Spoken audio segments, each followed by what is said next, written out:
What do you mean by global warming? Global warming is the observed and projected increase in the average temperature of the Earth's atmosphere and oceans. Observed and projected. Observed जो हमारे सामने हो चुका है, and projected increase in the average temperature of Earth's atmosphere and oceans. During the past century, the atmospheric temperature has risen by 1.1 degree Fahrenheit or 0.6 degrees Celsius, and sea level has also risen several inches. बढ़ता जा रहा है, बढ़ता जा रहा है, क्यों होता है ऐसा? What are the causes of global warming? Causes of global warming. The global warming is due to increase in the greenhouse gas concentrations. Greenhouse gases कौन सी होती है? कोई बता सकता है? The gases, greenhouse कैसे कहते हैं? ग्रीनहाउस एक एरिया होता है जो हीट को ट्रैप कर लेता है. ग्रीनहाउस टर्म दी जाती है एक एरिया को जो हीट को ट्रैप कर लेता है. तो ग्रीनहाउस गैसेस क्या करते हैं? जो सनलाइट आ रही है ना, उसकी हीट को अब्सॉर्ब कर लेता है.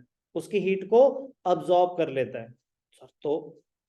तो हीट अब्सॉर्ब कर लेता है, तो हीट कोई मतलब एक्सेसिव हीट क्रिएट करता है. फिर वो जहां पे भी एमिट हो रही होती हैं, जहां पे भी हीट, वरना हीट अब्सॉर्ब हो जाएगी ना एनवायरनमेंट में, तो बहुत अच्छी बात है. लेकिन अगर जैसे एयर कंडीशनर है, एयर कंडीशनर में से कार्बन डाइऑक्साइड निकलती है, तो वो ग्रीन हाउस गैस है. तो ग्रीन हाउस गैस क्या करती है? वो हीट को अब्सॉर्ब कर लेती है. तो इसी के पीछे खड़े हो सकते हो, मतलब हालत खराब हो जाएगी आपकी. Not just because of the heat generated by AC, वो गैस हीट अब्सॉर्ब कर रही है, तो उसके आसपास जो चीजें हैं वो डिस्ट्रॉय होती है. रख दो पौधा, पता चल जाएगा. कोई प्लांट अगर एसी के पीछे हो, डिस्ट्रॉय होता है कि नहीं होता? तो वो सिर्फ एसी की एयर की वजह से नहीं हो रहा. एसी की जो एयर निकल रही है वो हीट अब्सॉर्बेंट है, ग्रीन हाउस गैस है वो. गाड़ी के पीछे खड़े हो जाओ, समझ आ रही है बात? तो ये सब ग्रीन हाउस गैसेज हैं. वो अपने आप में तो हार्मफुल हैं, बट क्यों? क्योंकि they have the power to absorb heat generated from sunlight. तो they become even more harmful. They become even more harmful, poisonous. Poison. The global warming is due to increase in greenhouse gas concentration like water vapor, carbon dioxide, methane, and ozone in the atmosphere. Among the factors that may be contributing to the global warming are, कह रहे और तो बहुत सारे हैं, but जो कुछ हैं वो हैं burning of coal and petroleum products, हमारी गाड़ी, source of carbon dioxide, methane, nitrous oxide, ozone. तो एक तो यही है, burning of coal and petroleum products. Deforestation, मतलब जैसे गाड़ी के पीछे कभी दिखते हैं तो वो एक विजन सा नहीं आता कि मतलब जैसे कुछ धुआं नहीं, मतलब एक अलग सी वो, तो वो मतलब वो इतनी एक्सेसिव हीट होती है ना, वो इतनी एक्सेसिव हीट होती है, और वो पेट्रोल है, वो गैस निकल रही है, वो गैस निकल रही है, वो हीट को अब्सॉर्ब कर रही है. Deforestation a cause for global warming which increases the amount of carbon dioxide in the atmosphere. Why? Deforestation होगी तो जो plants absorb कर रहे थे carbon dioxide अब नहीं करेंगे. Methane gas released in animal waste, increased cattle production which contributes to deforestation, methane production and use of fossil fuels. तो what are the causes of global warming? Please, जितना मर्जी general knowledge हो, आप कुछ भी नहीं लिख पाओगे, मुझे पूरा भरोसा है आपको पे. ठीक है ना? तो ये आपको याद ही करना पड़ेगा, और प्लीज करना. ये बातें आपको वैसे भी पता होनी चाहिए, सर आपको पता है. Causes of global warming. तो what are the causes? Important है. Atmospheric concentration of carbon dioxide and methane have increased by 41% and 160% respectively above the pre-industrial levels of since 1750. Okay, they have increased tremendously. ये data different है जनवरी में. दे have increased. अब ये data कब का है ये बताया नहीं ना, सिंस 1750 ये बढ़ गया है. तो बस आपको ये बताना चाहिए कि they have increased tremendously. To be on the safe side, the statement which you can use is the concentration of carbon dioxide and methane. Formula मन करे याद कर लेना, CH4 होता है, but they have increased tremendously. They have increased tremendously. हो सके तो याद कर लेना, 41% and 160% respectively. मीथेन की ज्यादा है. Main harmful effects of global warming: melting of ice and rising sea levels.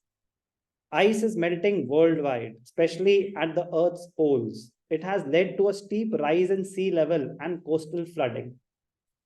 This in turn endangers the existence of low-lying countries like Bangladesh. Book में यहीं तक है, ये additional information. ये additional information. This in turn endangers the existence of low-lying countries like Bangladesh, Maldives, and Pacific Islands, among others. These countries are highly vulnerable to getting submerged into the sea. अगर कहीं पे भी water level बढ़ता है तो बाढ़ आती है ना, तो सबमर्ज होंगे ही होंगे. तो जब जो आज सी के पास हैं तो आइलैंड्स हैं जो, और अगर ग्लोबल वार्मिंग होती रही तो वाटर लेवल तो बढ़ रहा है ना, कंसिस्टेंटली बढ़ता जा रहा है, बढ़ता जा रहा है, बढ़ता जा रहा है. अब यहाँ तो एक्सेसिव हीट की वजह से वो इवेपोरेट हो जाए. समझ रहे हो कि बच सकते हैं अपने आप ही. मतलब एक जहर दूसरे जहर को मार सकता है कि इतनी हीट जनरेट हो. जैसे होता है यहाँ, क्यों सूरज कुंड में पानी नहीं है? गर्मी की वजह से, ठीक है ना. अब जहां ज्यादा बर्फ है वहां बर्फ पिघलेगी और पानी आएगा. फिर एक्सेसिव हीट होगी तो पानी इवेपोरेट भी तो हो सकता है. तो ऑटोमेटिकली बचने के चांसेस भी हैं, बट कहीं ऐसा ना हो तब तक कुछ एरिया सबमर्ज हो जाए. Melting of ice in the poles would also lead to extinction of habitat for penguins, polar bears, and other animals, which in turn are further vulnerable to extinction. Harmful effects of global warming: melting of ice and rising of sea levels. Alarming, alarming. Natural disasters, hurricanes, and other tropical storms are likely to become stronger and more unpredictable. तो जो ये cyclones की frequency बढ़ रही है, floods की frequency बढ़ रही है, हरिकेन्स की फ्रीक्वेंसी बढ़ रही है, और क्या, टेक्टोनिक प्लेट्स. कौन सी प्लेट्स? Tectonic plates. मतलब एनवायरमेंटल डिग्रेडेशन कहीं ना कहीं उन सब के पीछे रीजंस हैं. Tropical diseases. Global warming has increased incidence of tropical, वो लिख मत देना, मतलब हमें वाटर एयर पॉल्यूशन तक ही रुकना है, ठीक है ना. और साइक्लोन, क्योंकि वो तो वाटर पॉल्यूशन मतलब इन द सेंस कि मेल्टिंग ऑफ आइस से रिलेटेड है, कि प्रेशर इतना ज्यादा हो जाएगा, हाई टाइड्स इतनी ज्यादा होंगी. Tropical diseases. Global warming has increased incidence of tropical disease like malaria, cholera, dengue, chikungunya, etcetera. Effect on animals. There are thousands of species like polar bears and penguins in danger of becoming extinct forever. Effect on seasons. Global warming has led to shift in cycle of seasons.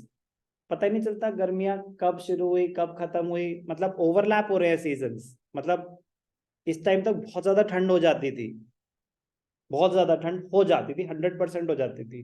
अभी अजीब सा मौसम है, T shirt में भी घूम रहे हैं और स्वेटशर्ट में भी घूम रहे हैं और जैकेट में भी घूम रहे हैं. और बड़ी नॉर्मल सी बात है कि मतलब उसमें कभी यही समझ नहीं आता पंखा चलाएं नहीं चलाएं तो गर्मी, चलाएं तो ठंड. ये इन्हीं के रीजंस है, इन्हीं के. जब सर्दी आएगी तो सिवियर कोल्ड आएगी, एकदम से आएगी. आधे लोग, sir I won't be able to come today, not feeling well.